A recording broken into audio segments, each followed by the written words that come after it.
लेकिन जो मेरी जानकारी में है कि सेंट्रल गवर्नमेंट के बजट में भी भरपूर पैसे दिए गए हैं। राज्य सरकार को अपने अंशदान पर हमेशा ध्यान देना चाहिए। प्रदेश की वित्तीय स्थिति को लेकर लगातार इन दिनों चर्चा हो रही है, आप भी अवगत होंगे।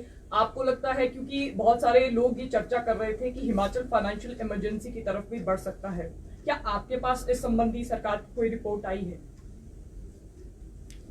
देखिए, दो बातें हैं, मुझे कहने में हिचक नहीं है।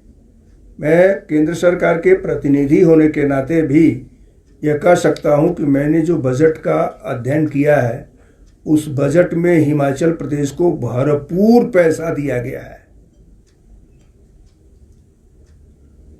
यह विषय में इस नाते कह रहा हूं कि राजनीतिक चर्चा होती रहती है, लेकिन जो मेरी जानकारी में है कि सेंट्रल गवर्नमेंट के बजट में भी भरपूर पैसे दिए गए हैं।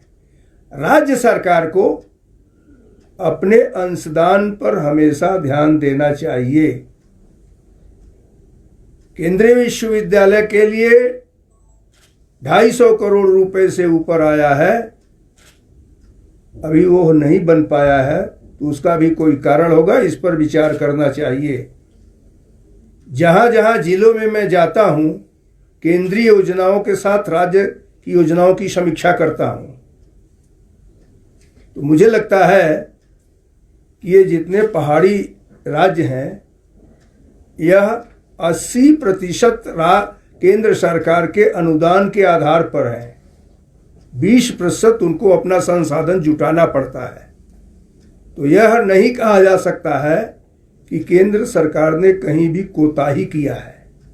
केंद्र सरकार ने अपनी बात को पूरी तौर पर दिया है, पैसे भी दिए हैं। आपस में तालमेल करना चाहिए। मंत्रियों को अगर आवश्यकता होती है तो जाकर केंद्रीय मंत्रियों से वार्ता करनी चाहिए विभागीय संदर्भ में, वो बात करें, बात करके वहां से पैसे लगाएं। हाँ, मेरी आवश्यकता कहीं होती है तो मैं भी उनसे आग्रह करूंगा, लेकिन इनको जाना चाहिए।